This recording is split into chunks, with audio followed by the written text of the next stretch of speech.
Well, hey everybody. I'm Wanda Parker and you're watching Uncaged. I'm so glad that you're here with me today. I promised that I was going to start talking about my testimony so that you could understand why it's so important to me to speak out about the condition of the church right now and those who are leading it. I want to tell you that within the next couple of days, I'm going to be doing a couple of really great interviews. One of them will be my friend Chris Bennett, who was the one of the original whistleblowers for Dr. Michael Brown.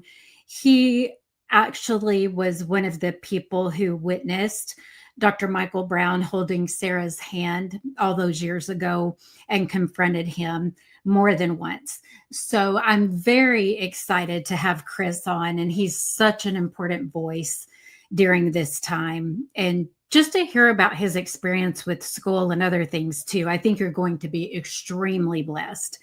And also, I have another interview coming up with a sweet friend that I've gotten to know through Facebook, and her name is Tina, and she's going to be sharing about the loss of her beautiful son. And talking we're going to talk about hardship and still trusting Jesus. So those are some really good interviews that are going to be coming up, and I'm just so excited about what God's doing. I also wanted to let you know that if you look at the description of my YouTube channel, I now have some merchandise available. One is my logo, which you can see up in the corner right there, Uncaged with Londa Parker. And the other one is very near and dear to my heart because most of you who are watching have seen that I have been so inspired by the phrase "I'm here all day." And so I literally had never thought of this ever, but I had some people ask me for t-shirts that say "I'm here all day." And I was like, "Well, that's a really good idea. I never thought about doing that, but I really want that word out there. I want people to ask you, why does your shirt say that?" I have the scripture reference Ephesians 5:11 on the shirt, and it's talking about shining light in the darkness and not being a part of the fruitless works of darkness. And that shirt has a little sunburst on it, and that's because the Bible tells us to work while it's still day. And so what I say now is I'm here all day. I'm not going anywhere. So I'm going to get into talking a little bit about my testimony. It's literally going to have to go in parts because if I were to sit here and share my testimony, the whole thing, it would be a book.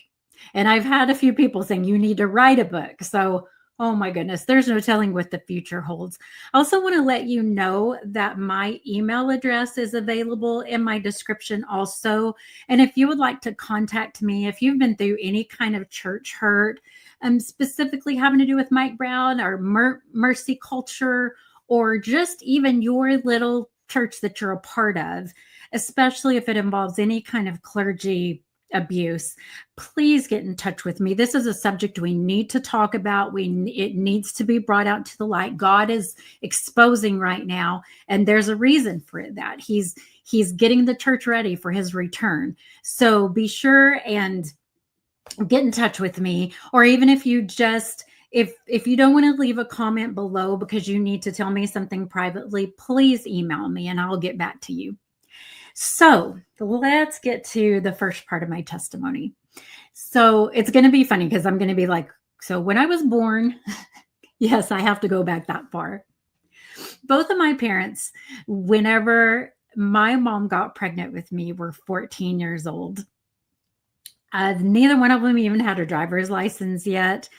My dad would ride his bicycle to my mom's house. Now, that's what my mom says. He tells me somebody gave him a ride over there. But the point is, my dad did not even have his driver's license yet. So my mom ended up pregnant, and it was 1968. Yes, you can do the math if you want to. I've said it before on here. I'm 56. I'm not afraid of it. Anyways, so my mom had me after they both turned 15, and they got married and were married just for a couple of years. They were just young. It was like teenagers breaking up and getting back together and breaking up and getting back together. And I'm so thankful that I'm able to say that my parents did love each other. They were just so very young. And so my mom ended up just reaching out for anything that would make her feel better. And maybe sometimes she does not like to be on video, but I might be able to convince her sometime to get on here and share her testimony. You need, if you guys put some comments below and ask her, maybe she'll say yes to you. Anyway, so my mom ended up just searching out anything to make her feel better during that time. And she ended up meeting the wrong people who introduced her to drugs. And she got heavily involved in the drug culture of the late 60s, very early 70s.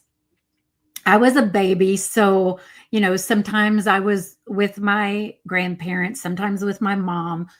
By now, through a lot of confusion and misunderstanding, my dad wasn't really in my life. He was just a teenage boy, and he is very much a part of my life now. He's one of my best friends. But then he wasn't in my life. And so my mom just got really into that culture. She married my stepfather when I was 3 years old. And I think that, her drug use wasn't as heavy by then, but they were still, in and out and drank and stuff like that. And this is my earliest memory that I'm going to share with you. The Bible tells us that Jesus came to seek and save those who are lost. And this is such a good example of Jesus seeking me out before I even had a name for him, before I even knew that there was a God, before I had any understanding of any of that. So my parents, when I say my parents, I mean my mom and my stepfather, were at a party, and the people's house that they were at a party at had a swimming pool. And I don't know how this happened, but somehow all of the adults went inside, and I was 3. I may have already said that, but I was 3 years old. And they went inside the house, all except for me and one man. And this was the owner of the house. And my memory of how this happened is that this man just started laughing and laughing and laughing. And I was just looking at him. I don't have a grasp or understanding of what adults are doing at that time.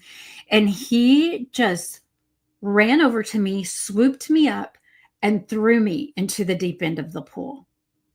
And of course, I'm 3. I didn't know how to swim. I had no idea what was even happening to me. I wasn't thinking like, he's throwing me in the pool. I just hit the water and went under.